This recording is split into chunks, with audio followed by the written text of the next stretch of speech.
when we're live. Okay. We're live? We're live. All right. In 3, 2, 1. Welcome to Nintendo Dads, episode 165, recorded on February 1st, 2018.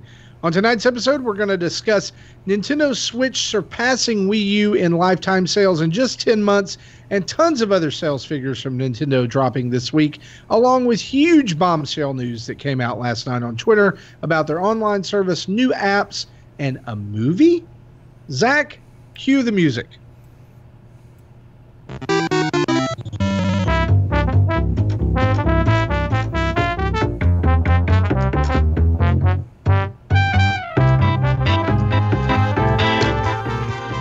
Hello, everyone, and welcome to another episode of the Nintendo Dads Podcast. My name is Zach Erickson, and tonight is February 1st, 2018. Joining me tonight, high from his lofty throne at VGTribune.com, Jesse Waldeck. What's going on, Jesse? I gotta watch out for those nosebleeds. It's so damn high. Yeah.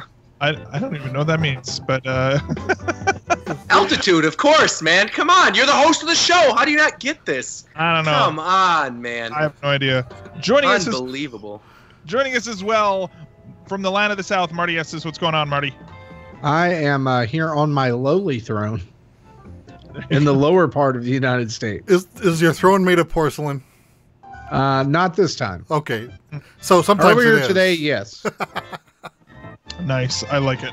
And then finally, of course, that the incensed voice of RogersBase. What's going on, Roger? Incensed? I'm incensed? I didn't think I was incensed. I just, I just didn't understand, like this is a professional podcast. This is the Nintendo Dads. You guys are past your 100 episode mark. It's like, come on, man. What are you guys doing? We're past our 150th, man. We're closing in at 165 today. That's craziness. We're getting old. Yeah. See all the you guys speak for yourself. I'm still young. See all the gray. Hey, man, I actually, you know what? Over the past 3 or 4 years, the number, I predict that in the next 5 years, I'm going to have the salt and pepper look going. I'm not even joking. And I will be before I am 40, I will have that look. That's I started that look when I was 32 and was so pissed off. Yeah, that's exactly where I'm at right now, dude. So yeah, anyways, slowly closing in on death's dad. I don't know what that means.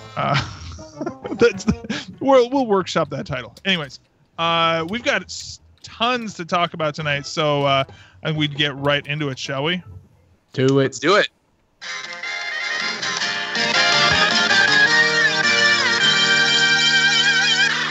All right. And of course, the news brought to you by patreon.com/NintendoDads. For as little as $1 a month, everybody, come on, don't be selfish now.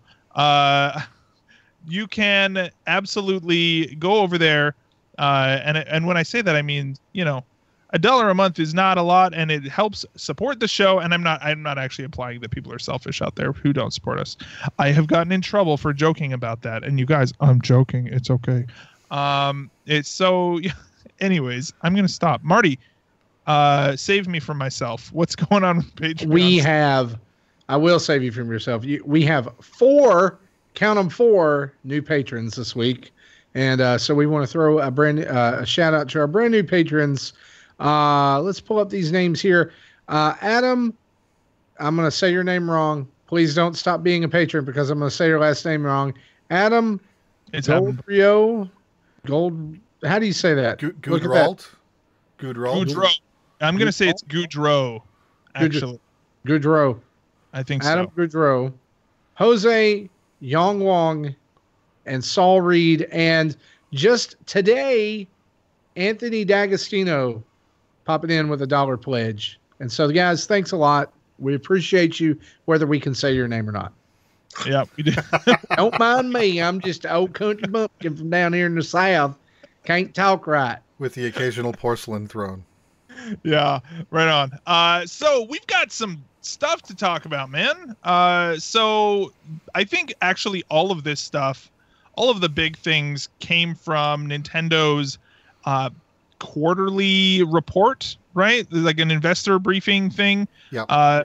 And they've talked all about, basically this gives us it encapsulates the first 9 months of the Switch. And Justin usually likes talking about the briefings like I do, and he's not here because he is still fighting flus. Yeah, that sucks. So thanks for not, getting better, Justin. I guess I don't know what we're doing with. He didn't want us to catch it. Yeah. So contagious. He's just now getting his jokes. Thank you.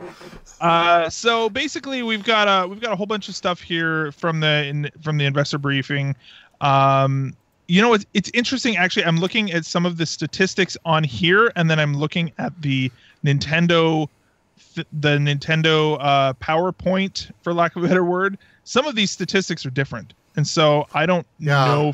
I noticed that too.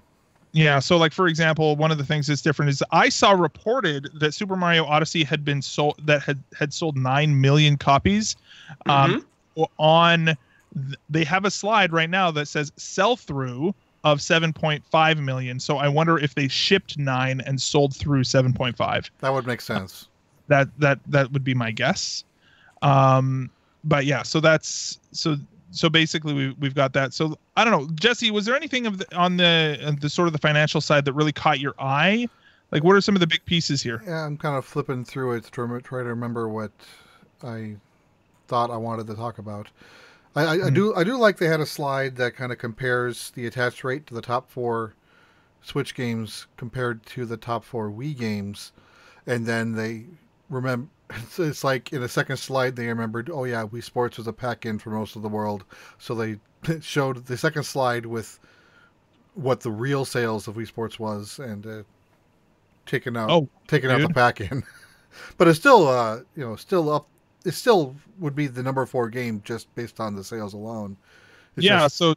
So just for comparison, like on the Wii, you had almost 90% attach rate for Wii Sports, but like you said, it was a pack-in. For the ones that were not a pack-in, it was like 20%, right? So people who didn't get it as a pack-in, most people didn't get it. Yeah, so like 70 to 75% of the people got it through the pack-in.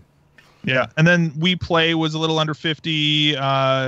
Anyways, the gist of this graph basically... And if you don't remember, the only reason why Wii Play sold like it did, because the games were crap, but it came with the Wii Remote. So you pretty much got a Wii Remote and a free game, because it was still like $40 or $45 or something. The take-home message of this slide, though, is that the attach rate of the Switch is way better than the Wii was, right? So not only is the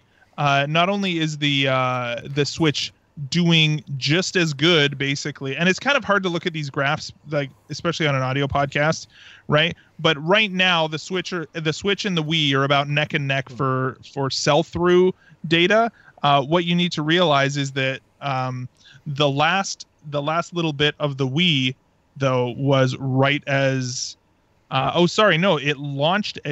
Wii launched around the holiday season. And the Nintendo Switch did not. So we actually are looking at, it's interesting. So basically it had like, we'll see. Are they actually projecting that the Switch is going to outsell the Wii because it's already sold the lifetime of the Wii U, right? We know that for sure. It is sold just as much as the Wii U did its entire lifespan. I'm sure it's a little bit over, right? Yeah, I think so. But it may actually outsell the Wii in its first year. Yeah, well, yeah, outsell the Wii's first year in the Switch's first year. Right. Not Wii Lifetime, because that's silly. Oh yeah, no. Yeah. So, to play devil's advocate a little bit on those on those previous numbers we talked about, the attach rate.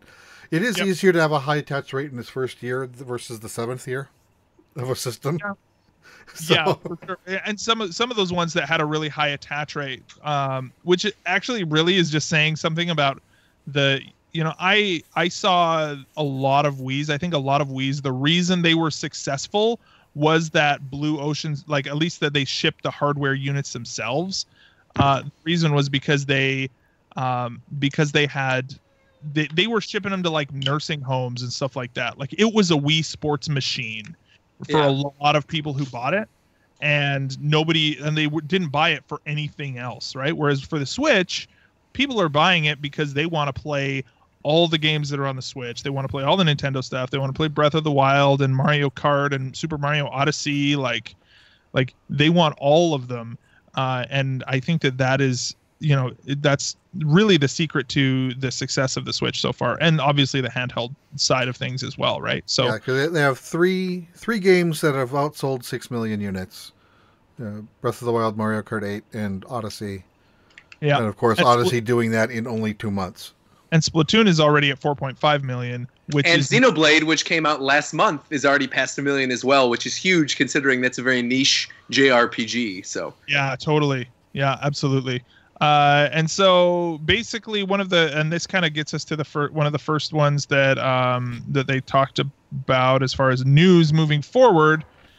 They said that Nintendo Switch Online, the paid and I'm going to read from here so that we actually are getting like the words that Nintendo said, because I feel like a lot of people they kind of are like, oh, it's the online, and then they just kind of into their own little fantasy land of what they think is going on.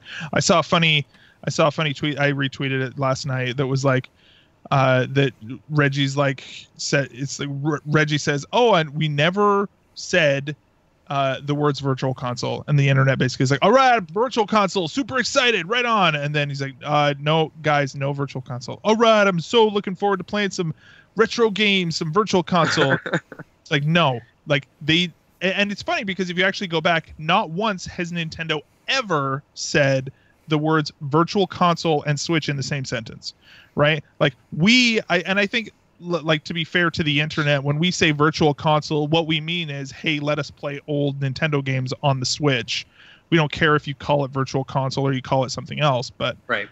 I've been saying this for a while. Guess what, guys? That your SNES Classic and your NES Classic, that's how you're going to do that from now on, unless you have this online subscription thing. But so this is what they said. They said the paid subscription service that expands the online functionality of Nintendo Switch. We reported previously that the service would launch in 2018, and now the official start time has been set to September 2018. Work is progressing on ways to further heighten the gaming experience for consumers. Details will be made available as they are finalized. And that's literally all they've said. So makes me wonder what game's coming out. Because if that doesn't launch with a game that's worth buying it for, it's gonna go crap.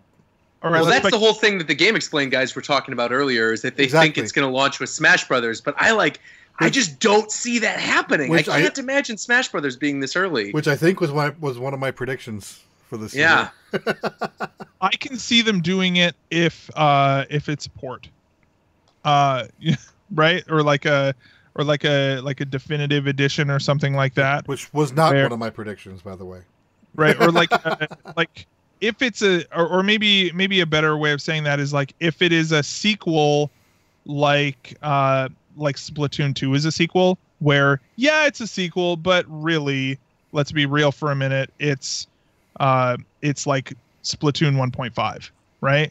Like where the majority, like, yes, they had new assets and there's lots of new assets, but they also used a lot of old assets or like re-upped them. Or if you were to look at Splatoon 1 and Splatoon 2, to the untrained eye, they're very similar. And I wonder if that maybe is what'll happen with Splatoon or with Smash Brothers, where it's like, yep, this is Smash Brothers. It's exactly what you would expect. But, and I wonder about that. So, and even maybe the same balance sort of stuff, maybe the same, like the physics, all that kind of thing. Maybe it won't be as different as some of the other games have been in the past. So, especially if Namco Bandai is, or are they Bandai Namco now? I can't remember. They switched it at one point, but maybe they're involved. I don't know. It would be interesting for sure. So I don't know, Roger, what do you think, man? Like where do you want me to begin? I mean, there's like so much stuff that they talked about during this financial thing. I think the first thing is that, again, we just mentioned this with the Smash Brothers thing. I feel like, I know it's being rumored, but I just feel like it's too soon for Smash, especially if we haven't heard anything about it yet. And I could maybe see where some people are coming from, considering maybe they wanted to hold off and let like ARMS and Pokken sell through, because they know that once they announce Smash Brothers, it's sort of going to eat up the hype of everything else. But like, I don't know. I kind of assume this is going to be a sort of relaxing year for them. They're going to have Fire Emblems and maybe like a Pikmin or something that'll get announced at E3, and then Project Octopath and all the other stuff we already know about. I think it's a pretty strong spring as it is, with things like Kirby and Labo and Mario Tennis. But I honestly don't know. I think it's not going to be something like Animal Crossing. I feel like it does need to be a big multiplayer game, and I don't know. Maybe I don't want it to be Smash Brothers because I don't want to get my hype level too high. You know, like I don't want it to be Smash because I feel like if I think it's Smash Brothers and we don't get Smash Brothers at E3, I'm going to be disappointed. Yeah. But I don't really know what else it could be. Honestly, you see, I totally think it's going to be Smash, and the reason why is because what other game at this point could they launch an online service with that would make people?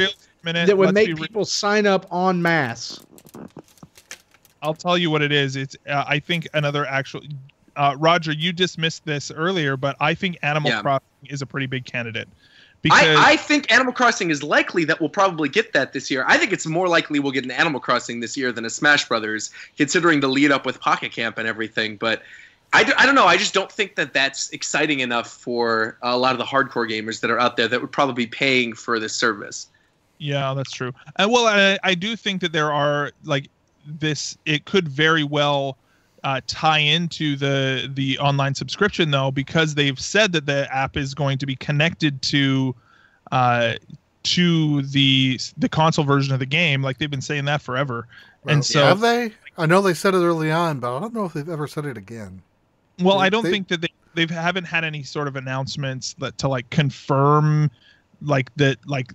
Because they haven't confirmed that there is an Animal Crossing for Switch yet, right? So, but they all have talked in investor briefings and stuff like that. It wouldn't surprise me if they kind of backed off on that statement, because I think it would have been easier for them to do it if it was a Wii U game versus a Switch game. And since they killed Wii U earlier to get the Switch out, they had to change their gears. I don't know. We'll see. Yeah, I don't know. So like, I think you're right though, Roger. It's not a strong enough game for them to like drive people to do this content, unless the other driving force is the what is currently listed on the Nintendo Switch Online page as Classic Game Collection, where it says subscribers will get to download a compilation of classic titles with added play such as Super Mario Bros. 3, Balloon Fight, and Dr. Mario. Right. So if they're, what everybody's been calling for a while, this Netflix sort of model comes in, I think that's different too. And what's interesting is that it says the online gameplay will be free until September 2018. So everybody get ready for the fact that we'll be paying for online all of your other games, right? So everybody who's out there right now. And I think this is something that they're going to probably have some people upset about it, like especially parents or something like that. I know going in, we know because we're Nintendo fans, right? Like we've been following this forever. But little Jimmy, who's been playing Splatoon all summer or something like that, right, is going to be really excited. And all of a sudden he's going to log in September and, oh, crap, now you got to pay $25, or I guess it's probably going to be 25 Canadian, but you got to pay $20 or $4 a month or whatever, right? $20 for a year. In order to be able to play online anymore. And so there are some games like Splatoon or like ARMS that are very heavily reliant on that membership. That it's been in the small print on the box for since the beginning, but it's I don't know. It'll be interesting to see when that rolls out, if there's any backlash for that. So anyways, so that's the Switch Online.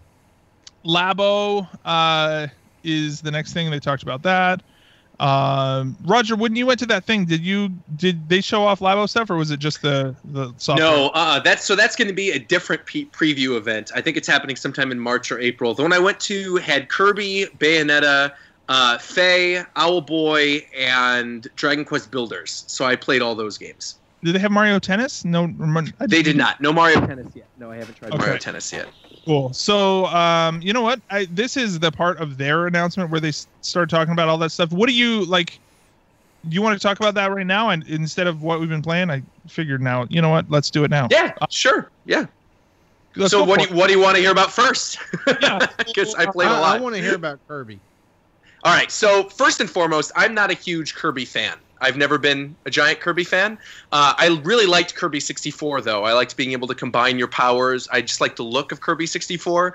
And I am happy to report that Kirby Star Allies very much takes a lot from Kirby 64. I think the friend abilities and the combos and stuff like that, they feel like something taken from Kirby 64, but to the next level, because combos don't really stay combos. When you're combining two different powers, in Kirby 64, you could walk around with like an electric and rock power, and that's not really the case in Star Allies. So what happens is you have a power and one of your friends has a power, and by holding up on the control stick, you could then activate like a combo power, but it doesn't stay a combo power throughout the course of the level. Like basically you activate it for the time being to solve a puzzle or something, and then you could always reactivate it later on if you still have the same friend on your team, but it's not like something that you're walking around with. So that aspect of it is different, and I like all the little friends. I think the new little friends are really cool. I like the little snake guy. I like some of the boss battles. I played Wispy Woods and the big giant buff King Dedede fight. It was a Kirby game. I think like that's the best thing I could say about it. I think it was a fun Kirby game. I think for me, things like Bayonetta and Owlboy are much more my style, but I think if you are a parent and you want to play a game with your kids, I think Kirby is, absolutely perfect. And I think Kirby fans are going to find a lot to love in this one. Nice. Right on, man. What else? Tell me about Bayonetta, because that's coming out in a couple of weeks, right? I played demo of the first of Bayonetta on the Wii U. Never picked it up. Is this, tell me a little bit about that. Sure. So I actually never played through Bayonetta 2 on Wii U. I just never got around to it. There was other stuff that I was getting around to. I was playing on different systems, so I just didn't get the chance to play it. First off, it looks better on the Switch. It's running at 60 frames per second. It is gorgeous, absolutely gorgeous on a big screen, and that was the first thing that I noticed about it. Gameplay wise, it's just as solid as it's ever been. It's a port of Bayonetta 2. Bayonetta 1 is also included in that package, and now there's amiibo support, and they haven't highlighted exactly what the amiibo support is. They didn't tell me specifics, but like basically if you have a Fox amiibo and you tap it on the little NFC reader on your Joy-Con, it activates like a Fox McCloud costume for Bayonetta. And then apparently if you tap the Bayonetta amiibo from the Smash Brothers line, that will unlock something else as well, but they didn't give me exact details. But yeah, Bayonetta 2 looks amazing on Switch. I'm so excited to actually be able to like sit down and play through it now. I had a blast with Bayonetta 2. I liked everything that was there, honestly. I think like all the stuff they showed me, and if I had to rank everything, Dragon Quest Builders looks cute, but I didn't see enough or play enough of it to like really make a judgment. Kirby, like I said, you should play the demo. You should play. Yeah, I will probably play the demo at some point. I wasn't super sold on it, and then I played the demo and I'm like, ooh, that looks good. So yeah. Well, I liked the whole game pack thing where like you can activate the original classic map of Dragon Quest and rebuild it for yourself. That was pretty cool. But I don't know. I feel like Bayonetta was really the thing that I came out being like, all right, I really need to play this. That and Owlboy. But I can't talk about Owlboy until next week, which is unfortunate. But man, oh man, that game, like, it speaks to me on so many levels. It's a Metroidvania type game. It's got this beautiful pixel art. It's a game that of course already came out on other systems. So if you've played it, on the Steam, actually no, it hasn't come out on other systems. I think it's a Switch exclusive for the time being in terms of releasing on consoles, but it's on Steam already. It's an amazing game.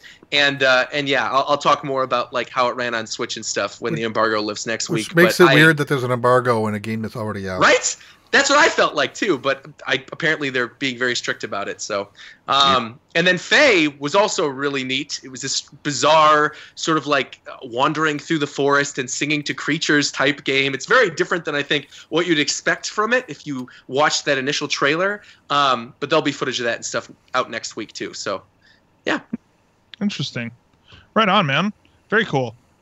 So there's tons and tons of the, like, I feel like the moving forward in like the first half of the year actually is, you're looking at, and Nintendo even has a slide here. So they have like February, Bayonetta 2, March, Kirby Star Allies, April, Labo, May, Donkey Kong Country Tropical Freeze, And then they have Spring Mario Tennis Aces and 2018 Yoshi.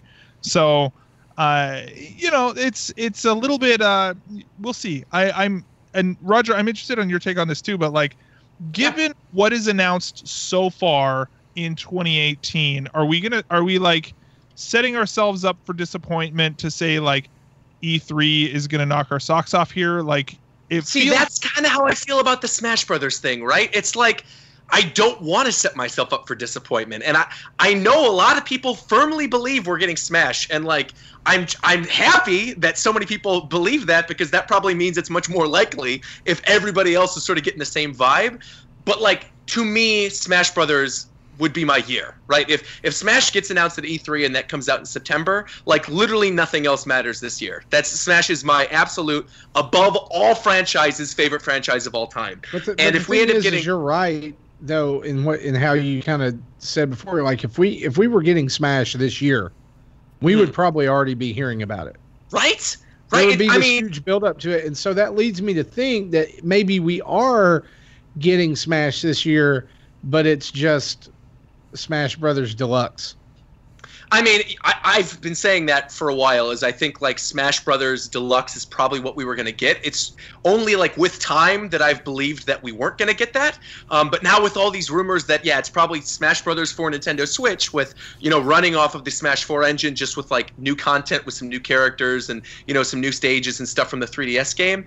I do think that's much more likely if we do end up seeing it this year. If we don't see it this year, then I think it's much more likely that it's a brand new game altogether.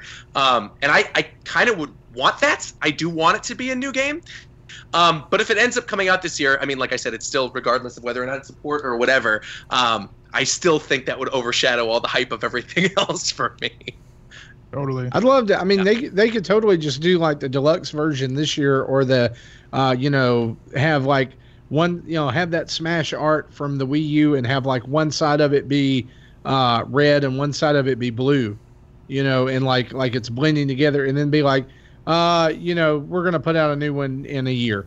See, that I do not think is happening. I think it's one or done with Smash. I feel the same way about Mario Kart, honestly, is I think Smash Brothers is the kind of thing that is once per generation. And if they end up putting in all that effort for re-releasing it and adding new content to it, I think what's much more likely is we'll end up seeing Smash sort of become a platform similar to ARMS and Overwatch, where you get new content regularly, and they might be adding more DLC or new stages or whatever to promote new games, whether it's like ARMS or whether it's, like a new IP that we don't know about yet, or the new Xenoblade characters. Like, they could add a lot of new content to it. And if you do give this package of like, a deluxe version where you have all the DLC plus maybe the Ice Climbers, Inkling, and Springman or something, and Bomberman, like in there day one with stages from the 3DS version and maybe a fleshed out single player, and they announce that at E3 and it gets released in September, I honestly think that would break the internet. Like, I do think some people would be disappointed that it's not a totally new game, but at the same time, do you really want them to remove all those characters they worked so hard creating for the Wii U version?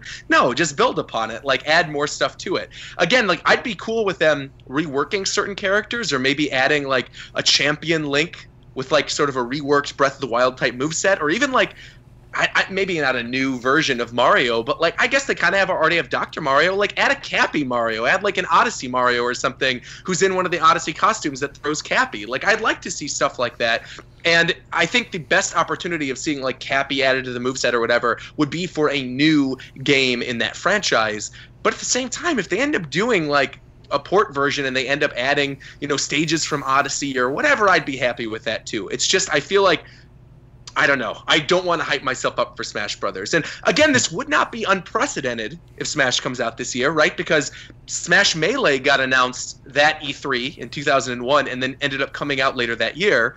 This has happened before. Smash Melee was developed in 8 months. So that's something where like they could easily have cranked out another Smash Brothers game, but I think that if it ends up getting announced at E3, it's probably going to end up being a quote-unquote deluxe version. But they probably won't call it that. They'll probably just call it Smash Brothers for Switch.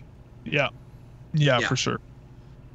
Absolutely. Right on. It's just weird that like everybody, unanimously around the internet has come to the conclusion that now Smash Brothers is coming this year, based off of the announcement that the online is coming in September and there's going to be Mario Kart Tour for mobile. It's like, how the hell did people go from Mario Kart Tour and the online to Smash Brothers? And yet this is the thing that has been permeating the conversation on every single podcast, on every discussion talking about this financial report. So yeah. Let's talk about Mario Kart for a minute. We're going to jump ahead and then we'll come back, but Mario Kart Tour, which is funny. It says they've announced that it will be coming out in the fiscal year 2018.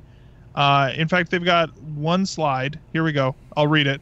We plan to release a smart device application from the Mario Kart franchise, Mario Kart Tour, during the next financial year.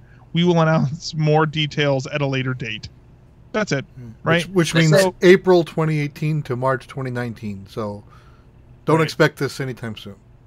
Exactly. Yeah.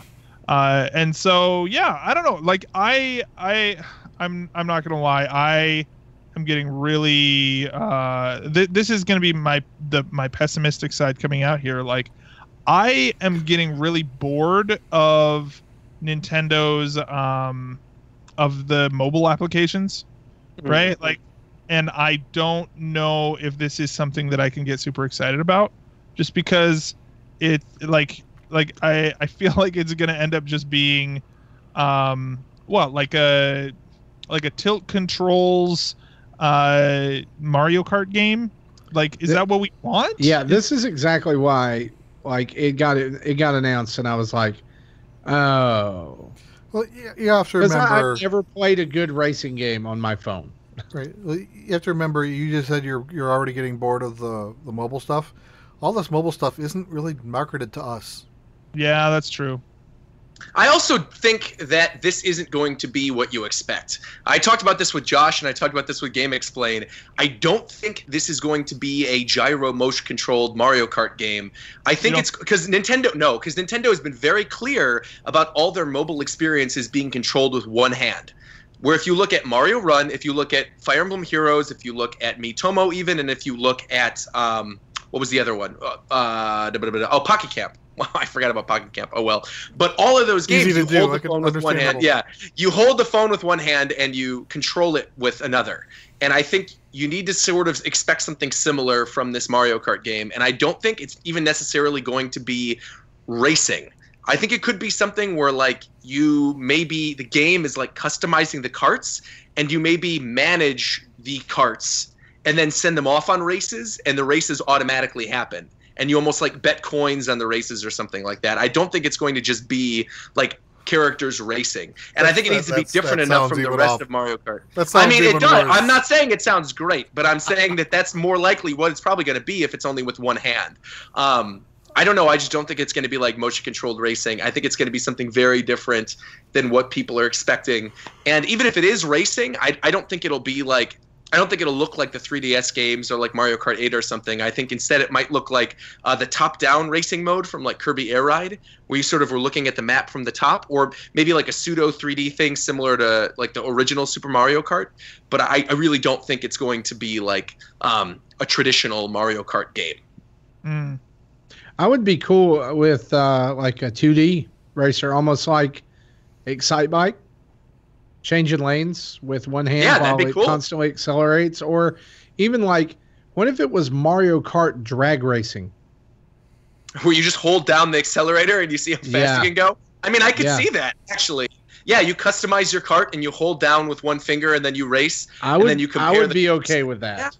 Yeah, I could kind of see that. Yeah, but you're also the first person to bring that up. The name Tour kind of shows that that's probably not what we're getting. That's true. Unless you go to like you tour different locations and you drag race in different locations. There's one racing game that I played on iOS that you hold down the button to drift, and like the car is constantly accelerating forward, but you like hold down the button to drift as it goes around corners, or you crash and have to start over. I wonder if that's kind of where they're headed with this. That's not where I want them to head. Hear me when I say that. I don't want them to go that way, but it's doable. At this point, honestly, like maybe I'm just calloused, but I'm having a hard time getting excited about this though. Like the more I have and like you said, Jesse, this isn't necessarily for us, right? Like these games are not really for us, but they're almost more of just like glorified.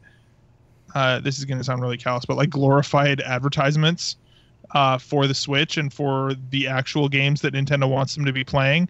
But I have a hard time getting excited about Nintendo mobile games right now, especially. And here's the thing: let's look at some of the stats here. But like, pretty successful, especially Fire Emblem Heroes, crazy successful. On average, wow. Thanks for the detail on this graph here, Nintendo. Many to few on the x-axis here. That is nuts. But they've actually had pretty steady sales within Fire Emblem Heroes for a long time. And they actually, when they did their version 2.0, like it bumped a bunch of engagement back up. So, yeah, that's pretty crazy. So, yeah, those two graphs are kind of, what's the word I'm thinking of? They're kind of misleading a little bit just because the scope of each graph is different.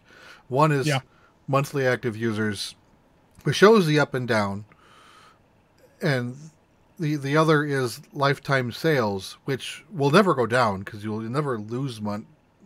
Right. So it's always going up, but at least it's showing the slope is relatively consistent, from the start. Yeah. Despite the lower active users now versus the start. Yeah. So that's that's that stuff. Let's go back for a second and talk about 3DS. 3DS is down, which is to be expected. Like it's about what it was. It's actually in Japan, it's even lower than 2015. Oh, sorry, that was software. But still, even hardware, like it's down quite a bit, which is to be expected, especially with the success of the Switch.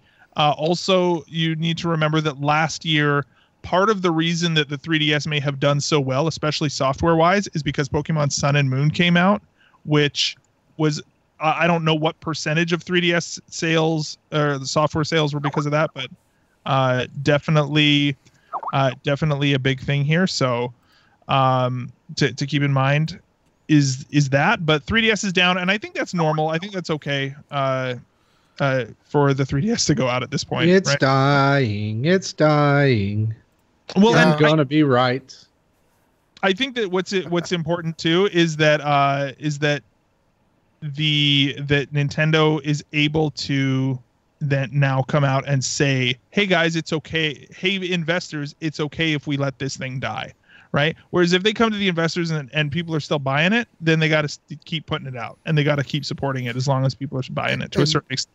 I think the part that's interesting here is, the sales are down 9% over last year, but that's despite December 2017 being the highest selling hardware month since December 2014. So even with that spike at the end of the year, it still ended up underselling the year before. So I would expect, if we talk about the same numbers in early 2019, that 9% is going to be more like a 30%. I think to me the more significant percent is the downturn in software sales. I mean, units are one thing, and because you would feel like that possibly the 3DS in its lifespan now with the Switch being out has reached a saturation point, right? Because it's there's so many people who have a 3DS. Yeah, and especially when people buy new hardware. Because it's new hardware. Because the new 2DS XL is new hardware. Out. So that's it decreases. I'm saying that's the majority of the reason why we had that spike. But yeah, just because it sold 5 million new 3DSs doesn't mean that hardly any of them are going to have new software because they'll just do system transfers. Yeah. So or just keep it as a spare system. So, That's why I'm saying next year these numbers will look all the more dire. Not dire is the bad word, because we kind of want them to go down. We want it to die. We want it to die. And then finally, the Super Nintendo Classic Edition has sold 4 million, which is crazy. And well, that happens when you keep it on store shelves. Yeah, there you go. And I still have never seen one in the wild. I've only seen one once, and it happened to be like they restocked at a Target that hour that I was there. That's the only time I've ever seen one on the store shelf. I see them all the time. SNES Classics? Yeah. Wow. Now, never at my local Walmart. I've never seen one at a Walmart other than like launch night. But now Target, the Target near me gets them all the time. Interesting. And I don't know if it's like and I'm sure it is. It's that I don't live in a very populated area. I mean, it's a town of like 30,000. And I think, I've seen a lot of tweets, especially from like Wario64, who keeps an eye on these things somehow. Every time a website gets them in stock and sells them again, he's talking about it. So, and there's been a kind of enough spike in that. So I think Nintendo might have been. I don't think they're necessarily increasing the production still at this point, but they're at least they're still moving units out, which is good to see. Yeah. And I think there's I still just want them to release a Switch cartridge, but it is what it is. It's basically just like a little Raspberry Pi thing, right? I know it's pretty much Raspberry Pi, but like it shouldn't be that hard to make them. I think that maybe it's just because they're working so much on production elsewhere. So anyways, just for the sake of time, I want to fast forward to the last thing here. I'm going to just read it so that we have straight from the horse's mouth. That's the thing, right? Lastly, we will now introduce a new initiative to effectively use Nintendo IP. We have started development of an animated movie featuring Super Mario with Illumination, the movie studio that brought films such as Despicable Me and Minions. For this project, Mr. Chris Meledandri, founder and CEO of Illumination, and Shigeru Miyamoto, representative director, fellow of Nintendo, will be co-producing the film. The film will be co-financed by Universal Pictures and Nintendo and distributed theatrically worldwide by Universal Pictures. Further announcements on details such as release dates will be made at a later date. We look forward to providing further information about the release timing for this movie that we hope everyone will enjoy. As part of our effort to expand Nintendo IP beyond video games, we look forward to bringing smiles to people around the world through this movie. Okay, I think that generally the reaction that I have seen to this particular announcement has been fairly negative, right? That it is basically, no, this is not, we can't do this, that's not okay. I am of two minds of this, I guess. One of them being that I can see why people would be worried, and the other being let's give it a chance. So I don't know. What do you guys like? Where are you guys at with this? I'm giving it a chance for sure. It's like this to me is something that's like, unless Charles Martinet is not the voice of Mario, then that would be bad. But otherwise, I think this is going to be fine. I think I have more faith in it because Miyamoto is one of the producers. Because I really enjoyed those little Pikmin shorts that he directed. I thought that was really cool. But, I mean, like, if you're going to go with a studio to animate a movie where a lot of characters don't even talk, you're probably going with the right studio by choosing the Minions movie. Because if I recall correctly, the Minions just go, and Bowser goes, Mario, and Mario goes, woohoo, woohoo, woohoo, it's me, Mario, so long, gay Bowser. So, like, I feel like that's probably the right studio to go with if you're going to go with the studio. I'm amazed at the fact that you basically just told the entire story of Super Mario Odyssey. Spoiler in 30 seconds. Like, except for the fact, you know what I would love Mario's voice in this to be like, anytime he talks, to be like the dialogue in Mario and Luigi Superstar Saga, where it's like You know, it just, and then you got Luigi and they're talking back and forth, and it's gibberish nonsense. Well, to be fair, Charles Martinet at a bunch of different press events has done this thing where, like, he goes behind this computer screen and talks live to people who are at these events as Mario. And so he's been able to, like, string together sentences and, like, actually have conversations in the Mario voice. So I think it'll be fine. I think, like, he could definitely do the whole movie himself. My concern is Peach and Bowser, because if Bowser is not just rah, rah, rah, rah, Mario, rah, rah, rah, like, are they going to go with The Rock or something to voice Bowser? Like, are they going to go with some big celebrity? And, like, with Peach, I'm sure they'll probably do the same thing. I don't think they're going to go with, like, Peach's voice actress. I think they'll probably go with, like, a Taylor Swift or an Amy Adams or something to go for Peach's voice, which I'd be fine with Amy Adams. I love Amy Adams. But I'm just saying, like, I don't necessarily think they're going to go with the traditional Nintendo voices for anyone other than Mario and then the other Martinet characters. So, like, Luigi, Wario, and Waluigi. I'm just saying. If Josh Brolin doesn't play Bowser, sorry. He comes straight out of playing Thanos and he can pull it off. I think if anyone can, he can. Yeah. By the way, just for the record, just so that we're not like, if you don't like the Mario, or if you don't like the Despicable Me Minions things, they have done other movies that have been actually pretty decent. So yeah. Yes. Okay. Life of Pets is cute. Yeah, so here's their released films as of today on Wikipedia. So you've got Despicable Me, you've got Hop, which is basically, if you haven't seen that one, it is with James Marsden. Think the Santa Claus, but Easter Bunny. So, anyways, it's a little. I've watched that. We used to watch the show a million times with my kids. It's fine. It's a kids movie. So Dr. Seuss's The Lorax. Secret Life of Pets, and actually one of my, like, a really good movie that they've done, I would say maybe potentially one of their best, is Sing.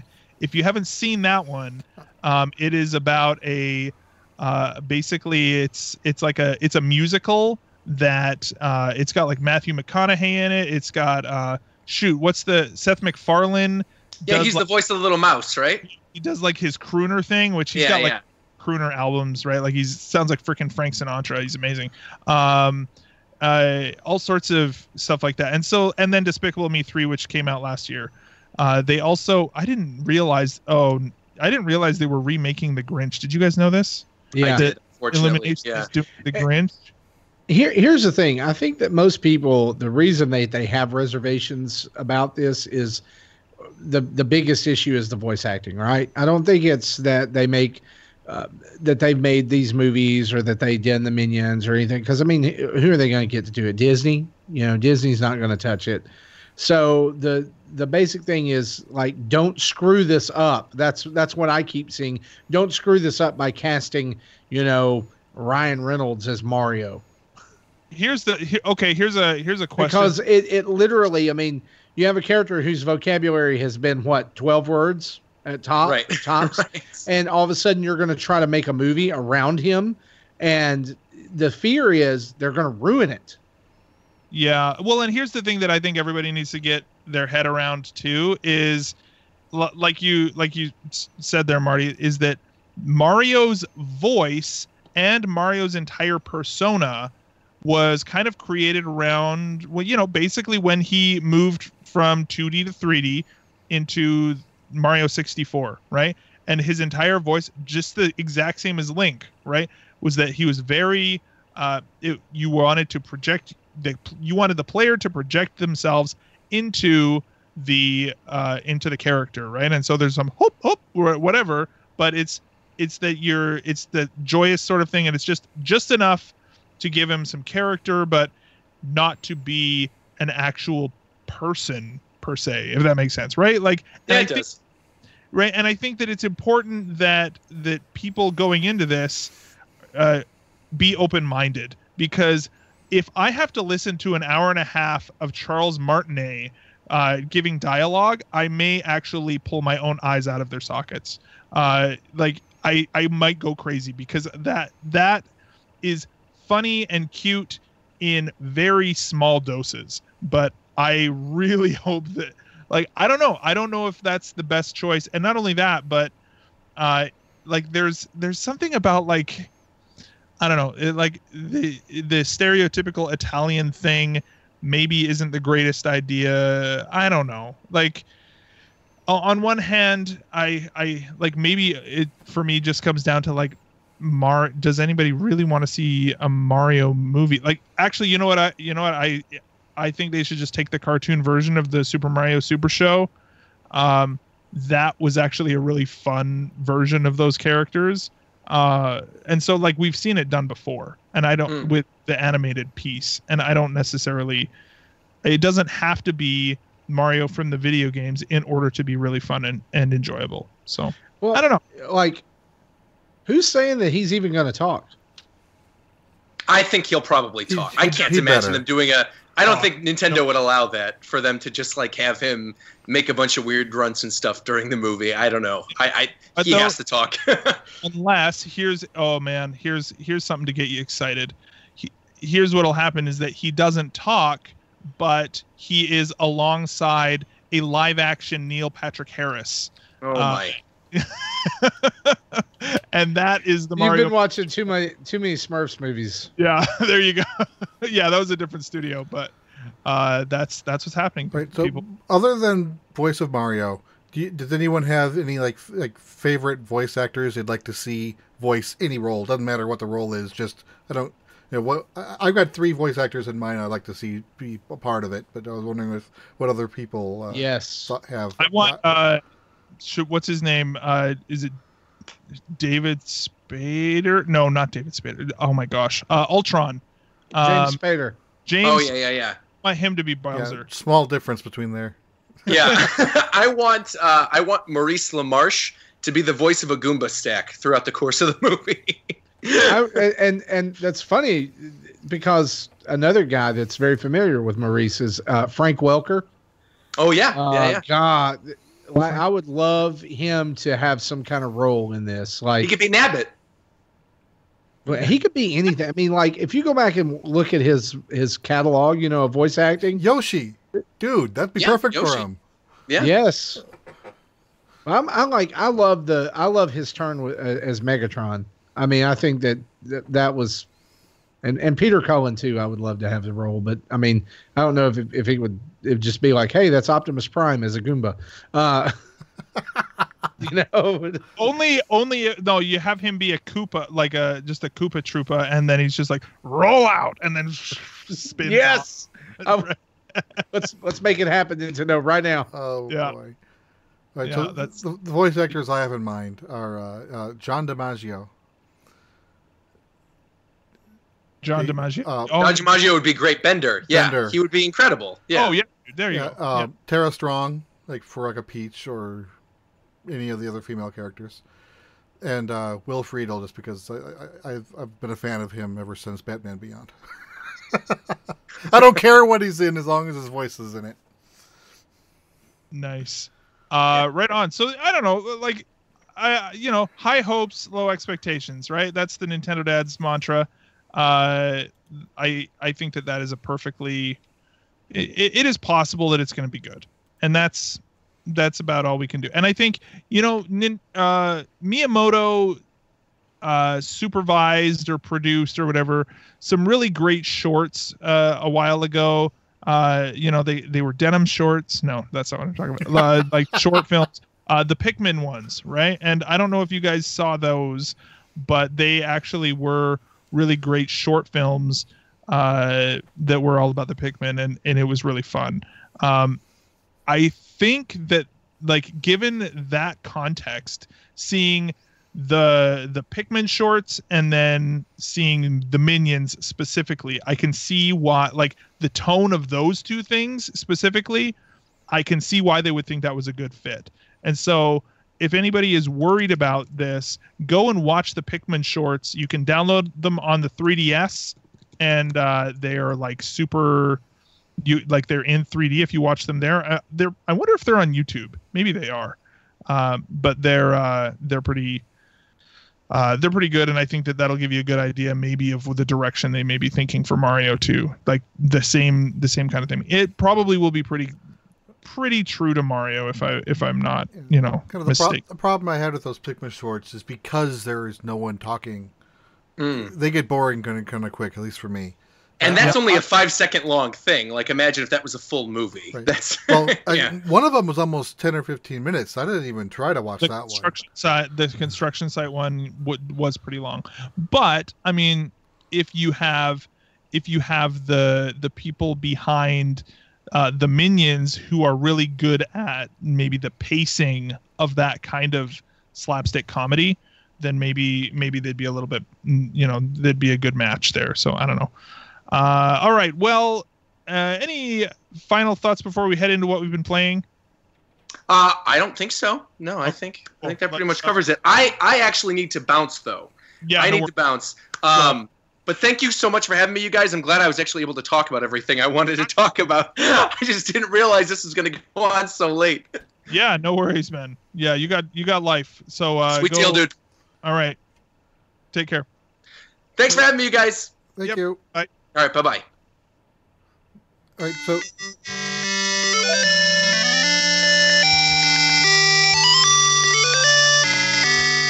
what were you gonna say something? I was going to say one more thing from this PowerPoint that I was interested in, or I thought it was interesting.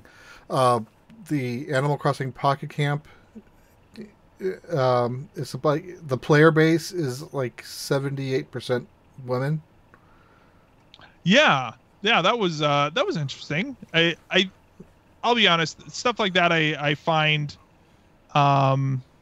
what's the word? I don't know. I still find it a little bit bizarre that they call that out as like a specific thing that they continue to target, but maybe that's just me being. Well, it goes back to their DS marketing back when they did like the Brain Age training and things and stuff like that, where they really plugged. Yeah, about half our player base are female. Yeah, it's interesting though. Like it's yeah, for sure. All right, let's get into what we've been playing this week, shall we? Marty, what you got a game that is pretty exciting that we want to talk about? Yeah, and it's a game that we forgot to talk about last week. We've been playing. I've actually been playing this for a couple weeks now. I've been playing Shu on the Nintendo Switch, which I really, really have enjoyed this game. Like just to kind of give you some ideas from Coat Sync Games, and Shu is about this. The protagonist's name is Shu, and she is like a bird, like a bird, kind of human-esque bird, and her village gets attacked by the storm, and that's what it's called. It's the storm, but it's like all these like ominous purple clouds. But the really weird part about the storm is it has a mouth, and it's a very creepy mouth because it has like human teeth, and like when there's parts of the game where you're outrunning the storm and the mouth is chasing you, and it kind of creeps me out. So this is like Galactus from the Fantastic Four movie that was awful. Yeah, kind of. Except this is way better than that. And so in Shu, you control the title character, but her mission is to go through her world and rescue people from her village who have been displaced by the storm. Each of these people, or each of these beings, has a different kind of power that you use. Shu's power is to like, she can jump and she can float on drafts of air, and that's how that's basically the main way you get through the levels. But you run into people who will do things like ground pound, or they can control plants and make flowers open and close to create platforms, and all kinds of different things like that. So like playing this, it gave me this sense of, if you've ever played Lost Vikings or a similar games that are kind of in that similar genre of like, you have a team of people and you have to solve the puzzle to get through the level and you have to bring them all through there. It's like that. So they all travel together once you pick up the companions.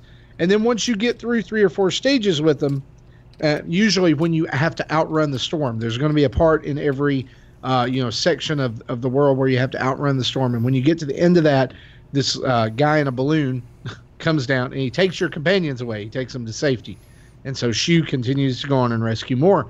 And guys, I've been super charmed by this game. The controls are great. The music's good. The graphics are great. The only thing that I love the art style in the game. I think it's really unique. But like the only like little quibble I have with it is that there is the run animation is not as smooth. Like you can tell there's very few frames in that run animation, but like, who's really pays attention to that? I mean, I just noticed it, and I haven't really, I don't let it bother me, or keep me from playing the game. And so you can, like, it's out now. We had it for a while before we were able to talk about it. We were actually embargoed on it. And so like in all the stuff going on, like in last week, even talking about like how many games, I don't know how many games were announced for Switch last week, but this week it's been like 26. So there's just constant deluge of games coming out for the Switch. And it's not to say that this one got lost. It's just as you try to gather all that stuff up, something gives sometimes. But I'm thankful that we got a code for this and got to play it. And so if you're looking for a game that is it's like action and puzzle together, then this would be a good game for you. I don't necessarily know that it's a game for kids.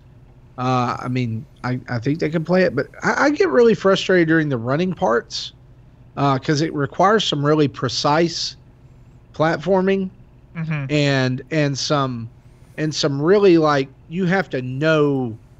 It's almost like you have to play the level and lose one time just so you can get back and really do it, like almost like you're speed running it, like you have to be perfect.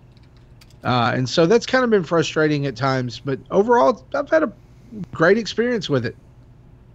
Sweet. Let me see if I can. You know what? You keep going. I'll see if I can tell people how much this costs, just in case they want to download it. Very cool.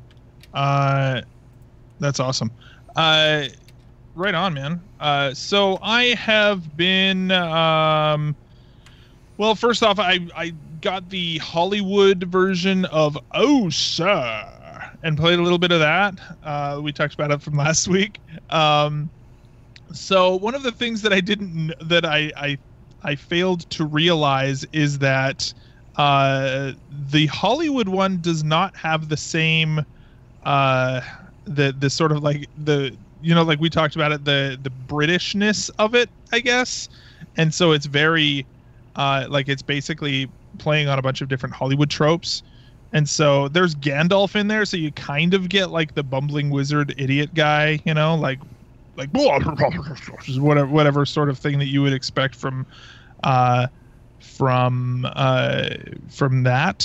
like a Gandalf sort of character.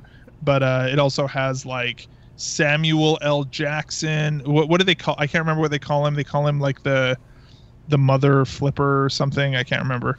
They call him the mother hugger is what they call him.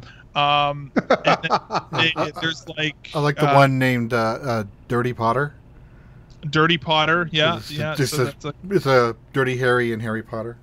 Yeah, and then there's like there's one really bad, like they do not shy away from the and I mean they are making fun of Hollywood tropes, and so there's like a kung fu there's like a female kung fu action star, and her accent is like it is offensive. Offensive how bad it is, and also offensive in just like how stereotypical, like in a good sort of like parody sort of way. But it's I think as much as Oh Sir is worth talking about, I feel like we may have almost given it too much airtime given what it actually is. But it's still goofy enough that I liked it. And then I also went out on a limb yesterday, and I downloaded Skyrim, which I don't know why. I was just like, hey, you know what? Like, I feel like now's the time for Skyrim, and I've never played it before. I downloaded it like And it took a long time. I downloaded it for one, like because it was kind of an impulse buy. I downloaded it. I should have bought the cartridge because it was like 15 gigs. And I have a big card. I think I've got like it might actually be a 256 card, or a 128. I can't remember. No, it's a 128, or two. Anyway, I'm not gonna sit here. It could be one of about 4. 128 is more likely because the 256 was like 4 times the price. Yeah. So I downloaded it, and it took a long time to download, and then I have probably, since I got it yesterday, I have probably spent a good 8 hours in this game already. And holy crap, it's fun. Like I kind of wish that they, like I didn't want to start off the game playing playing with some like crazy weird character. And so I made like I think it was a wood elf. So he can like command animals, right? Like I can, if a bear is mauling me, I can just tell him not to and he'll stop. So that's kind of cool. And I kind of have been doing this magic build that... Oh, considerate of the bear. Yeah, right. So I've been doing this I've been sort of like this battle mage. I've been doing, there's different schools of magic that you can kind of specialize in. So I'm like a destruction one, so like fireballs and junk, as well as like a conjurer. So I'm like summoning monsters and also like summoning weapons for myself to fight with instead of having to like kind of rely on my own. I just kind of use spells as my weapons. Can you give the weapon to the bear? No, but I can summon a fire elemental now, which is really cool. And so she'll like fight by my side for a little bit before she disappears. And I can like raise the dead and stuff too. It's really fun. And I mean, this is clearly like Zach finally getting in on a game that everybody and their dog have played already. But I've been really enjoying it, and Welcome to realized, a 6.5-year-old game.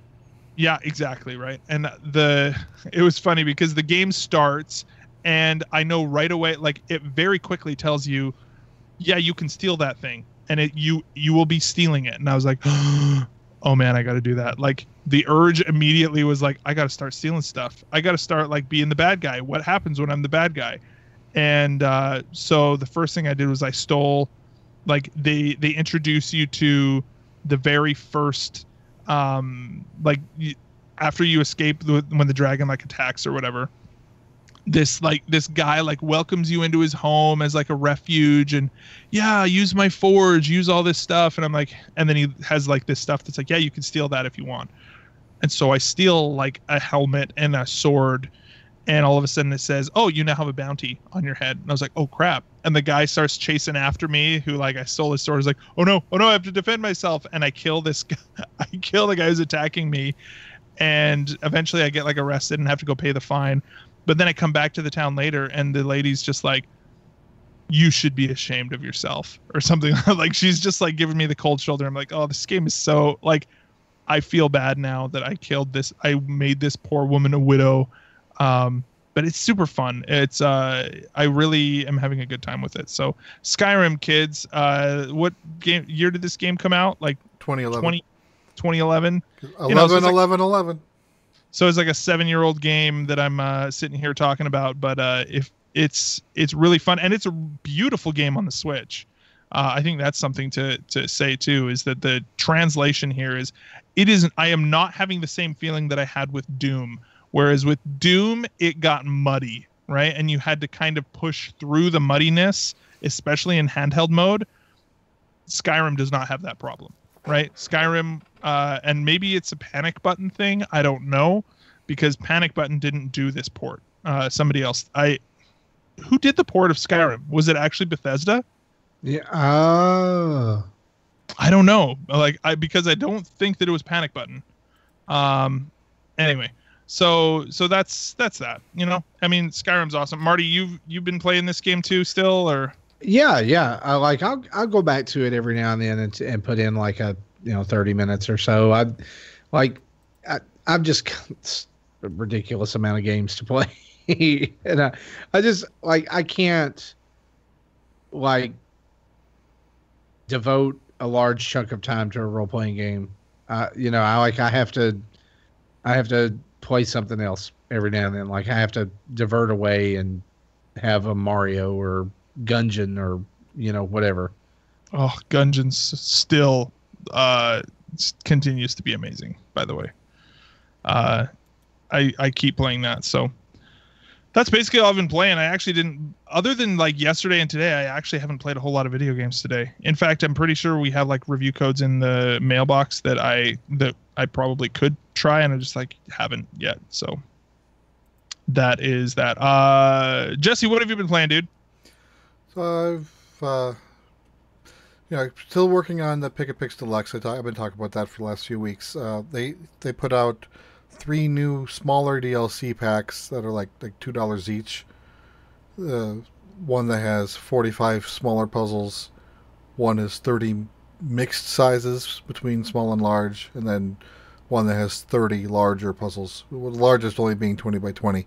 So if more content if you like that sort of thing. And so I'm still going through that. Then I also started my playthrough of Final Fantasy VI. Yeah, I saw you streaming that. I'm doing live streaming, so I've done two episodes of that so far, and they're on our YouTube channel for anyone who wants to backtrack. I'm not doing any commentary on it. I'm just turning it on, letting it run, and playing it. I did have a problem with the first one, where the first part where I realized just before I started to play that I was getting no audio. So like the first 20 minutes of that video is me has the attract mode in a loop with no sound until I finally got it to work. So each video is about 2 hours long, and that's probably as much as I can handle at one time. So I'll probably keep on trying to do like 2 or 3 episodes a week to get through that game. And I got to the one of my favorite, the funniest obscure scenes is the Phantom Train, and when you fight it with a person who has the ability of suplex, and so you literally can pick up the train and then drop it on his back, and it's just funny to watch. So funny that game, dude, is so good. Okay, then the other thing I've been wanting to talk about this for a month, but I have never gotten it to work, is, back in mid-December, someone posted a 3D model of a grip that will work with your Switch so you can play it vertically. And I know, this doesn't help the audio listeners, but I'm showing it for the YouTube audience now. You can kind of see what it's set up. It's, it's the 3D printed sleeve where the Switch slides in vertically in the middle, and then has rails on the sides for the Joy-Con. So you can play... It's like a portrait mode grip, basically, for handheld mode. Yeah. So I tested it out with the Namco Museum and Pinball FX3, which I think those are the only 2 games I have that supports Tate mode. And so I plan on... I played those through a little bit, had my son record some footage for me, and I'll try to get a YouTube video talking about that again as well. And I'll when I get that far, I'll have a link to the page on the Thingiverse.com site that is hosting the where you can download the 3D model for yourself. And it took me 3 times to try to get the print to work. Here are my 2 failed attempts. And just, I don't know what the difference was between the first 2 and the third one, other than I used a different printer to print it on. But finally got one to work. Nice, right on, man. Kind of hoping I'll have more opportunities to use it in the future. That's super cool. I can't because I know some people will have wall-mounted TVs that actually can rotate at 90 degrees. I do not. So, otherwise, that would be a nice way to play Tate mode games as well. But I can't do that. That's awesome. So those are the ones I have. Those are my games. Very cool. Right on, man. Okay, well, anything else that we need to talk about? Marty, you got anything else like quick fire style? Yeah, I've been playing SteamWorld Dig. Oh, that came out today on, or actually yesterday, as you hear this, on Switch. And if you're on the fence about it, it's SteamWorld Dig. So if you've got it on the 3DS or the Wii U, there's absolutely nothing. There's no new content, but I understand why they release this. I mean, it's, there are probably people who bought it on 3DS, Zach Erickson, and they haven't finished it.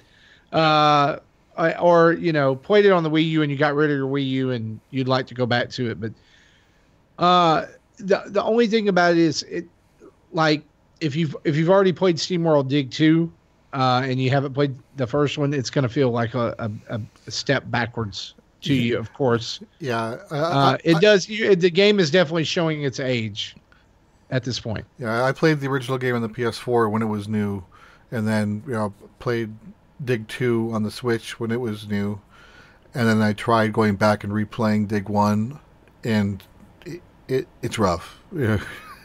It's still a great game. I mean, don't get me wrong. It is, but you can, even in 2 games, you can tell the evolution and how much they've improved in the latest game versus the old, which is good. We want that out of our developers. Sure. And the good part about it is it's $9.99 on the Switch. And so it's not like it's all that expensive. You're not going to break your bank getting it, and it is still a good experience. I mean, it'll give you a good 4 to 6 hour single player experience, and that's not finding everything. So if you want to scour every nook and cranny, it's definitely going to be a lot longer. And ironically, $9.99 is also what Shoe is going for on the eShop as well. Mm-hmm. So right on, man. I like it. Very, very, very good. Okay. I kind of want to quickly add that while I haven't had a chance to play them yet, I did buy Night in the Woods, so I'll be able to play that. And should be able to talk about it next week. And plus, if anyone who's interested in the 3DS re-release of Radiant Historia, there's a demo out that came out earlier today, so I'll be playing that as well. Nice. And we'll talk about it next week. And we lost Marty. We lost Marty? Where'd he go? Come back, Marty, come back. All right. Well, did we really lose him? Do we need to pause this business? Maybe. Is he coming? I don't know. He didn't. I'll pause it. Sure, why not? We can pause this. We have the technology. YouTube people get to see the live business of this.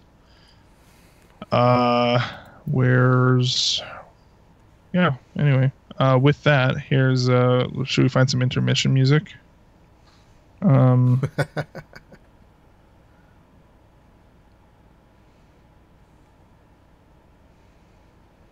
Oh, and now we're streaming again. Weird. So maybe the problem's with me for a change. All right. Oh, here we go. There you go. Let's see Mario music. Please hold. So actually, this is amazing. I just literally did Mario elevator music, and this is the first thing that came up. I don't even know what this is, but I'll accept this.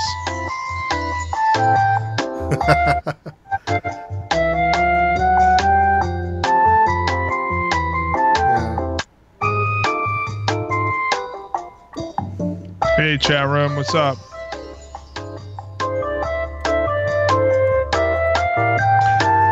What's funny is that this is actually like our Nintendo Dad's theme too, even though you would think that the first Mario elevator music would be like more the Mario Bros, but no, it's Mario Land.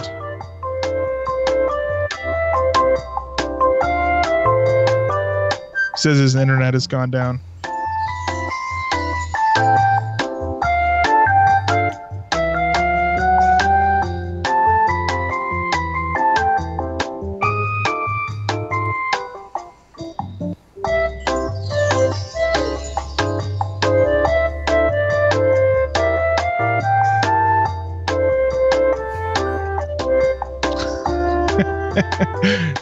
Did you try turning it off and on again, Marty?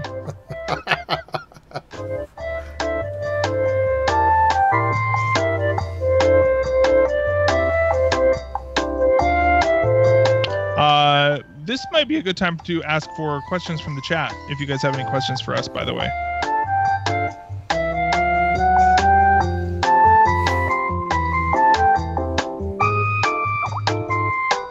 Oh, Marty's back.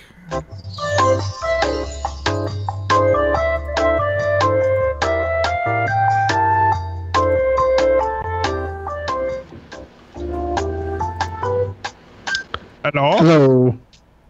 Are you, I'm back. Oh, you're back. Okay. Okay. Sorry. Do you like our hold music? I love it. So, All right. So before we start, it's very brain agey. Oh, that's a good point. so Okay, we did get a question in, Chart. Have you guys ever been to Nintendo New York, formerly Nintendo World in New York City? No, but if I'm ever in the area, I've told my wife this because my wife, one of her sisters lives in like the Ottawa area, which is, it's about a 4-hour drive to New York or something like that. So we've always said, like, if we ever go out to the east side of Canada, that we will make the trip to New York as well. Yes.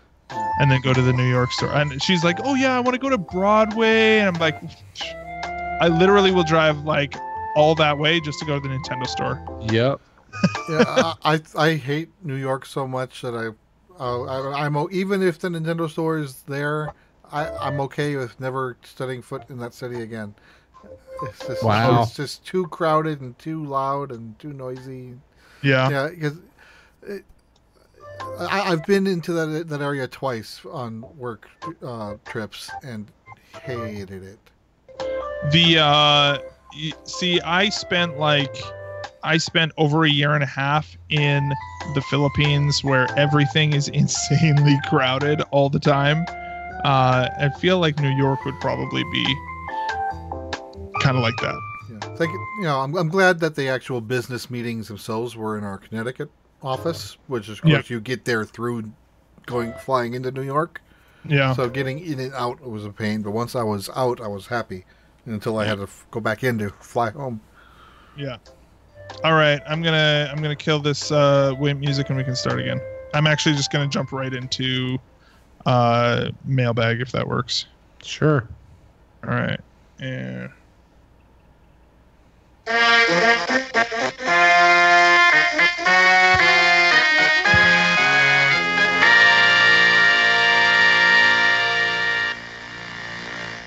All right, and we're back, everybody. We're back. So of course, that is the postman's triumphant music. I don't know what do you call music, like a fanfare? Fanfare, that's the word I was looking for. The postman's fanfare. Of course, that is brought to you by our folks over at oneupbox.com. Of course, use the code Nintendo Dads to give you $3 off your first order, and that's awesome. We thank them for their support of the show. All right, so we just got a few quick emails. I think we can get through these fairly quickly. I also would like to go to bed fairly soon. Roger has made me has influenced my desire to want to actually go to bed early. All right. Jeff GG, the first one here, says, "Hi guys. So now that the onslaught of all the big games have subsided, I'm wanting to go back and continue games I didn't finish, namely Super Mario Odyssey. But can you guys provide me some guidance? When I played it earlier using Joy-Cons detached for more control of Cappy, but I mostly play in handheld due to my environment from public transport, etc. So it just throws me that Nintendo's biggest game can't be played well on the Switch with Joy-Cons attached. Is that true, or am I missing something?" True. I don't know. Like, here's the thing: is it not ideally, and I'll admit that. Not ideally. I managed to finish the game playing it with a Joy-Con in each hand. Yeah, that's just the way that I started that way. I did it that way at the end. However, beating Journey's long end, I used the Pro Controller, which still again does have motion. Yeah. And the gestures that you can do. And there's a part in Long Journey's End where you really need those motion controls. You're flying over this huge chasm with nothing under you, and all these like those dirty flies are around you. You know what I'm talking about? Like from the sewers under New Donk City. Oh yeah. They're like the fly things. They're all around, and if you shake the controller, if you shake, you're the pterodactyl or the rat or whatever that dinosaur is. You know, the flying one, the one that can glide. The gliding wings. Yeah, and as long as you shake it, as long as you shake the controller or the Joy-Con, you can stay afloat above them and fly all the way almost to the very end of that part. Mm-hmm. Or to the pipe to get you out.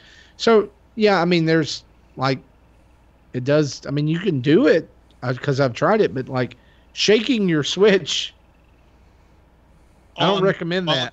While you're on the bus? Yeah, it's hard to see and reminds me of an Etch-a-Sketch. Yeah.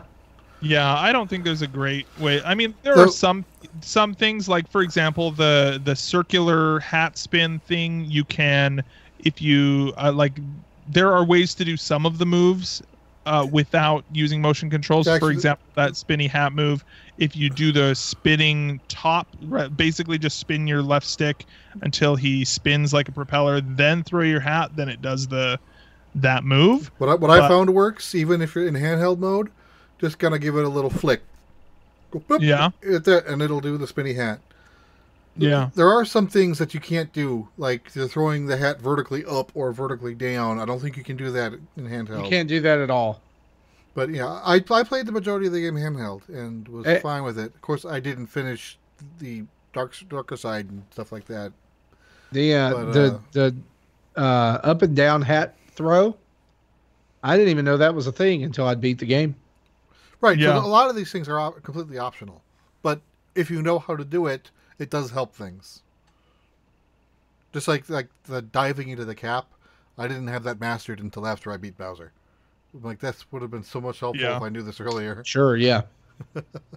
Yeah. So I don't know. It is what it is, right? Like, it's not. It is one of the reasons why I am like. Yeah, and I will say that it's one of the best games on the Switch, but it's not my favorite, and that's one of the reasons is the controls. And I'm such a big handheld player that I just.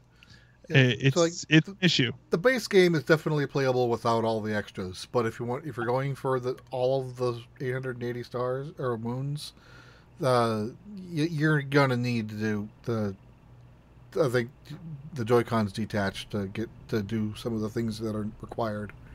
Yeah, there you go. Ms. 1K3 in the chat room says the down hat throw can be done after a butt slam. So there are ways to do all sorts of stuff. So check the settings, or like in the in-game control guide or whatever, it says how to do everything. It shows multiple ways to do everything too. So check that out, and it should give you some guidance. And things like if you're climbing up a pole, where normally it says shaking it to go faster, you can just bang on the Y button and that'll get you up there just as fast. So there you go. There are other ways around it. Yeah.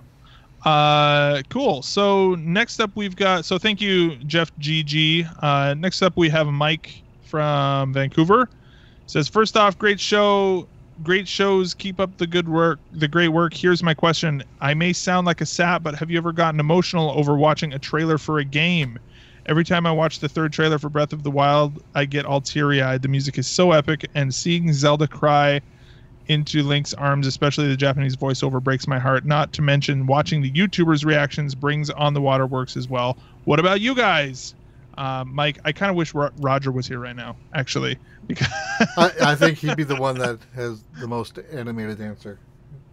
I'm gonna make a confession here, but there is something about the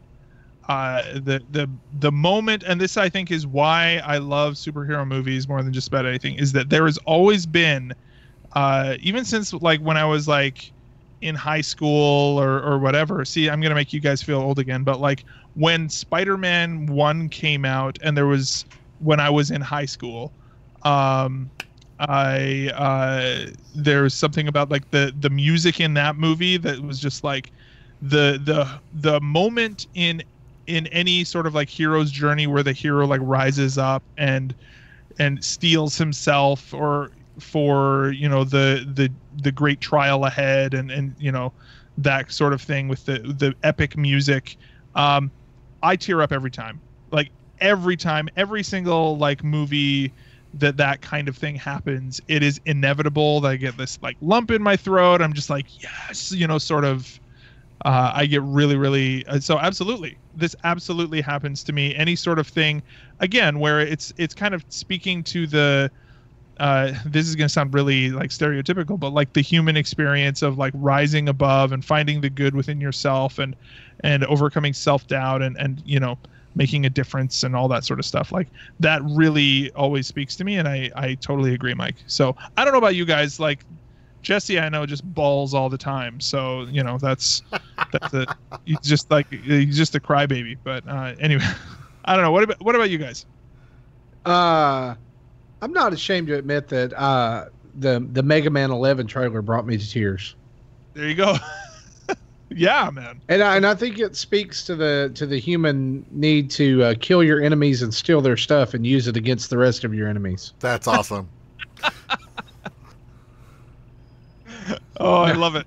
No, like it was just like I don't know what it was about that, because I've gone back and watched the trailer since then, and I've been like, oh yeah, it's a good trailer. But like, I guess it was the build up to it. Like during the live stream, you know, they had this moment where they were like took you through Mega Man history, and it was all done in like this 8-bit style, you know, and he's progressing through the years of the games.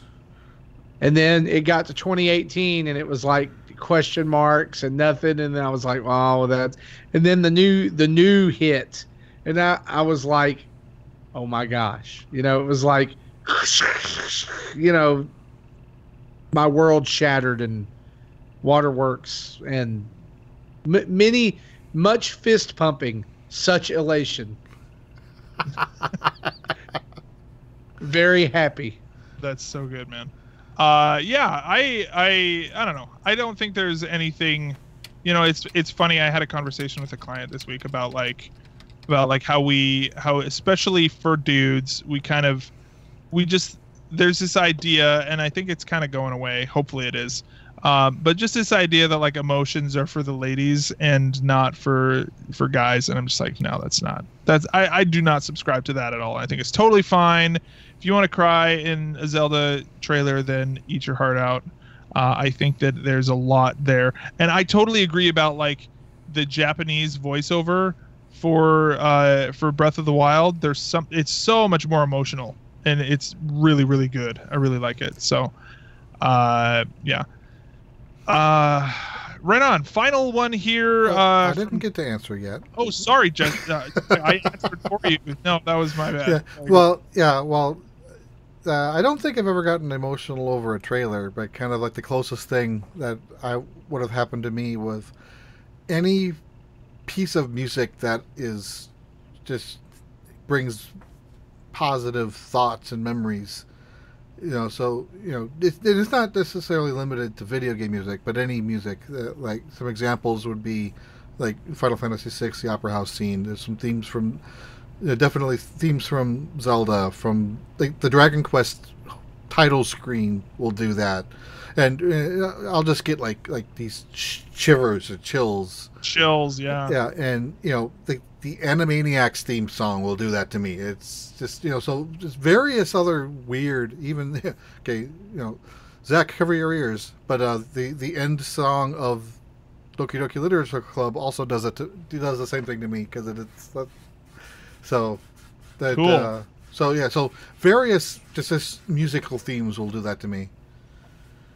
Yeah, no, I totally agree. In fact, it's one of the reasons why I have a lot of like superhero movie scores on my phone. Like that's kind of what I listen to a lot of the time, actually, is like that kind of stuff, because it you know, I'm kind of kind of gets me thinking about like what am I wanting to be working on in my life and stuff like that, and it always kind of gets me more motivated, to do that. I don't know. Maybe that's just me, and I'm like a sentimental schmuck. I don't know. Who knows? But to each his own. I will own that myself. So, right on. Last email, real quick, coming from Nick. Okay, so with the Olympic Games coming up, when does that start, by the way? When is that? Late is that February? See, sports ball. That's what I say. With the Olympics games coming up, wondering if you guys have a favorite Olympic or Olympic style game. For instance, for me, it would be the old NES track and field with the running pad. Didn't have the official trademark, but it was Olympic-esque. I like how we spelled Olympic. Actually starts next week, February 9th through the 25th. Really? Yeah. Oh my gosh, dude. I don't know about this. Although I have been following the Overwatch League. So anyway, yeah. So are we talking about in terms of video games or just in general? I think just like, hey guys, here's an Olympics themed question. What do you like about the Olympics? That kind of thing.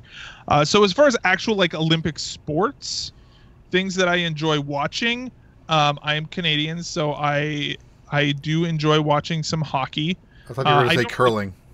I don't really. Yeah, that too. Actually, curling is actually really exciting. In the Olympics, it can be, which you wouldn't think, right? But it can be pretty cool. I love watching the bobsled. That's always fun, and just because it's just crazy. And like some of these, like what is it? Skeleton? Is that what it's called? Where it's like, hey guys, let's do luge, but head first. Like, are you crazy? Right? Like, that's an actual. I don't know if they still do that, but like, skeleton is what it's called. Like, it's so crazy of a name that you called it skeleton because that's all you be by the time you're done, right? So I don't know, but yeah, Winter Olympics is actually really, like Canada gets all like hyped up for the Winter Olympics, because it's winter here for like more than half of the year. So we have no excuse but to, we have to be good at that point. Speed skating is another one I think that you can get really excited about. And actually I'm not afraid to admit this, but some of the figure skating stuff actually can be really cool to watch if it's, depending on depending on who you're with or whatever. I can get into watching some of that too, because it's pretty intense. So I don't know. What about you guys? That is not maybe even where this question was supposed to be going as far as like Olympics type games. I'm trying to think of the game that I played, but what about you guys? I'm okay with I don't know that I've ever played any Olympic games other than I played like Mario and Sonic at the Olympics with my son on the 3DS. I don't know if that technically qualifies as playing an Olympic game. Mainly just because anytime we play, he doesn't tell me how to play, and he just wins. And he's like, "Oh, you suck." I was like, "Well, yeah, you're not going to eat supper tonight, so now he sucks." You'll never eat again, boy. Wow. Go to your room. But no, like if I'm watching the Olympics, I really like the obscure stuff, right? Like the stuff that they don't like schedule during prime time. Yeah. Like sumo and judo and stuff like that. Like equestrian ping pong. What? Equestrian ping pong. Yeah, underwater basket weaving. That kind of thing. No, I'll admit I like the figure skating too, and gymnastics, like the especially the one where it's like, is it bar, where they're like they grab the bar and they're like doing all the flips on it. Yeah, I think they have one that's just a single bar, and then they have uneven bars. Yeah, single bar and uneven bars. I like that, and the one where they're trying to like run and jump over the pommel horse. Just vault. Yeah. Yeah. And I really like it when they like don't make it and they slam into the side of it. And they land on their arse. Yes. It's real fun. As far as video games go, I'm trying to remember what version. I don't know what version of the game this would have been. But I specifically have a memory of it was a Summer Olympics one, and basically I got to like everybody talks about Mario or Mario Party as the game where you would get like the raw hand from doing the whoosh thing. I remember, which for our audio listeners, the spinning hand on the joystick. I specifically remember a Olympics game that had a similar thing, but it was like shot put or hammer throw or something like that. So are you thinking the original Konami track and field? No, I don't know because this one. I want to say this one was on the 64, and so like it was with the 64 controller. So that's like, okay. But yeah, like it was a similar sort of thing. I don't know.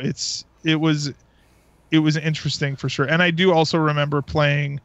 I want to say it was maybe like track and field or I'm looking at a list here. I want to say like maybe Summer Games 2 or something. Anyway. Those games, like the old ones, were pretty awesome back in the day. Like none of them were amazing, but as a kid I didn't know any better, so I just played them anyway. So yeah, I ran track as a kid, starting at like 3rd grade, into my senior year in high school, and so I've always been a fan of just the track and field type of events. Of course, all the prelim stuff all gets boring. It isn't exciting until it's like the final 2 rounds. Yeah. So like long jump and triple jump. Though you can only watch them do that for so long before you get bored. That's why I only really watch the finals. But because those were also the events that I did. I did the sprints and long jump and triple jump. But in other games other events I used to like to watch as a kid, because I was like really into the Olympics as a kid. It's because of me being a school athlete, but for Winter Olympics, for some reason I always liked watching the luge. I don't know why. Trying to think of some of the other ones. I think I actually did watch some curling. As I joked about it earlier, but yeah, I did the same thing. It's really fun. I like it. Yeah, and I think I also joked with the equestrian events, but those are kind of fun to watch. The legitimate ones, not ping pong. Anyway, and for video games, as I mentioned, the original Konami's Track and Field, I first played in the arcades. And I first saw it with trackball, but then I saw it later, which I think might have been the original version, with the 2 buttons you had to alternate really fast to run faster. So it was harder that way versus the trackball where you can just get it going. And I think there was I think called 88 Olympics or 88 track or something like that. That's kind of a still by Konami, but it's a kind of an evolution on that. And I'll sometimes play that on arcade emulator from time to time. I have in my PC. But I do remember the running pad. I used to do that with my hands too. That's craziness. Yeah, I remember those, and that was just like, that's nuts. And I feel like I did that. I played that. The pads, but it was more of like the DDR game or age, right? Like way later. So, right on. Okay. Well, thank you everybody for emailing us. Of course, you can go over to your email client of choice and put in nintendodads@gmail.com. You will be able to contact us that way. So thank you to everybody who does that. Marty, but as I kind of pull up the music here, what do we have going on? We just recorded Hallelujah. It is a miracle. We recorded our Metroid Prime episode of Retro Rewind this week. Ladies and gentlemen, look forward to that. You can either find it on our YouTube channel or it will be coming out very soon as well. But what should people be playing? I think we already kind of talked about it. Yeah, so you need to be playing Final Fantasy 6. It's on the SNES Classic and the Wii shop channel, which sadly is ending very soon.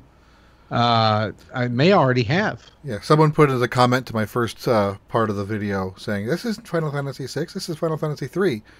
And I said, "No, Final Fantasy III was a Famicom game that never came out in North America until it had a DS remake. This is Final Fantasy VI." Right. So it's if you want to play it, I think it's available on. I know it's available on DS. They did a remake of it. You could also find it, I think, on PlayStation Store. It was a GBA game. Oh, it's a GBA game. Yeah, okay. But that's will be impossible to find. It's out there in various places, but most of us are playing it on Super Nintendo Classic. Playing that. We're gonna. Yeah, if you don't have a Super Nintendo Classic, the easiest way to get it is like Wii Shop for $10. Yeah, and there is, as we mentioned last week, there is an iOS and Android version out there, but definitely want to try to avoid those. They're just they're not great. Yeah, don't go there. And so you need to be playing that. We're going to be trying to do Retro Rewind, an episode of that toward the end of this month, and then as soon as we get that episode done, we'll put up voting for our next kind of face-off game. Couple of games there for our next Retro Rewind. After that, we want to finish this one. We want to get or at least get as close as possible before we start voting on deciding what we're going to do next. Yep, I like it. Right on, man. Well, hey, thank you everybody for hanging out. Hey, look at this. We're like an hour and 41 minutes. Look at that. That's pretty good. Not 2 hours, which I like. I like that it's not 2 hours. I know there are people out there who like that, but it wasn't 2 hours last time. Justin wasn't here either. I know. See, common denominator, man. Let's call a spade, right? All right. Well, thank you, everybody. David. Yeah. There you go.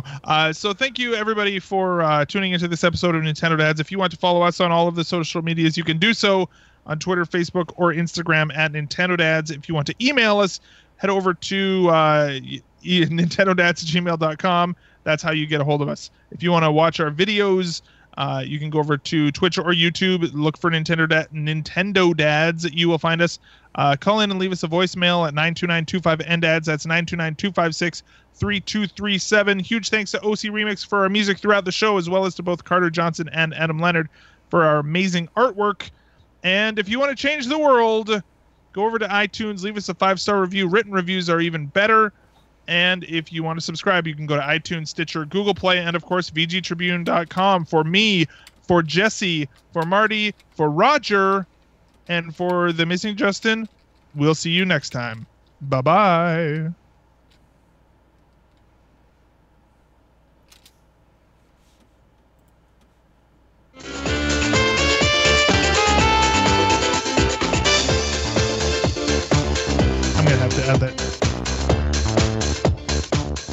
I'm going to have to add that music in post because I totally forgot to play it, or I had a dial on the thing. Here, look. Wait for it. Thank you for listening to Nintendo Dads. It's like a box of chocolates. You never know what you are going to get. Oh, hey. That was a bonus. There you go.